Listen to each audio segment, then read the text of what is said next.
नमस्कार sir, team पहल की ओर से मैं चंचल गढ़िया। सर आपका शुभ नाम? राजेंद्र वल्लभ सिंह। सर आप विगत कितने वर्षों से यहाँ पे अध्ययन कार्य कर रहे हैं? मैं 24 साल से यहाँ पर अध्ययन कार्य कर रहा हूँ। सर आपको इन 24 वर्षों में कभी ऐसा लगा कि आपके विद्यालय के जो छात्र छात्राएं हैं या फिर आपके कोई समाज के युवा या अन्य लोग नशे की ओर ज़्यादा आकर्षित हो रहे हैं? यहाँ पर वैसे परंपरागत रूप से पहाड़ों में जो नशा किया जाता है वो मुख्य रूप से धुएं वाला तंबाकू वगैरह, तो ये यहाँ पर किया जाता था। लेकिन पहले वाले छात्र जो थे वो ज़्यादा इसमें लिप्त थे। अब नई पीढ़ी जो है वो कम के काफ़ी कम हो गई। सर आप अभी जो हमारी युवा पीढ़ी है उसको आप कोई संदेश देना चाहेंगे कि नशा क्या है और इससे क्या दुष्परिणाम है?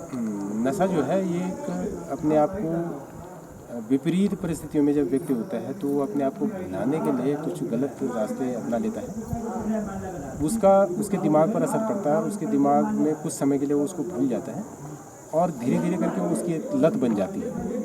और वो लत जो है, लत मतलब एडिक्शन, उसका सीधे दिमाग पर असर होता है। और जब उसके बॉडी में, उसके ब्लड में वो चीज़ें नहीं रहती हैं जो पदार्थ उसने लिया है, तो वो उसका दिमाग थोड़ा सा गड़बड़ा जाता है, तो उसको हम लत कहते हैं। और वो उसकी डिमांड अनजाने मतलब वो करता है।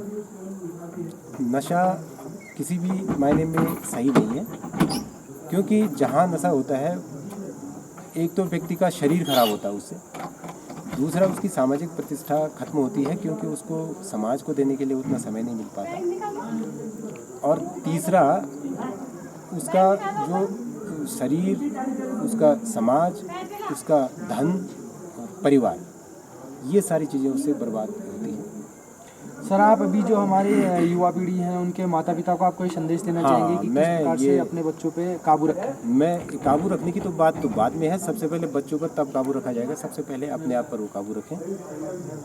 अभी जैसे कि मैंने बताया था प्रोग्राम जिससे में हो रहा था कि 5 दिन की उम्र से ही बच्चे के दिमाग में प्रिंट होनी शुरू हो जाती है बात। और ये सबसे महत्वपूर्ण चीज़ है कि बच्चा यदि जन्म से ही नशे के वातावरण में है, पहले से ही, यदि उसके गार्जियन से, उसका समाज है, उसके जो बूढ़े बुजुर्ग हैं वो प्रायः नशा करते रहते हैं और वो बच्चों के आगे नशा करते हैं, उनको सीख जरूर देते हैं कि आप नशा नहीं करते, और खुद नशा उनके सामने कर रहे होते हैं, तो बच्चे के दिमाग में ये ज़रूर है कि वो नशा गलत चीज़ है। लेकिन जाने अनजाने उसके दिमाग में एक तरफ से ये भी घुस रहा है कि नशा कर रहे हैं, तो वो अल्टीमेटली जाकर के उसमें चला जाता है और उसकी जो इच्छा शक्ति होती है वो ख़त्म होती रहती है।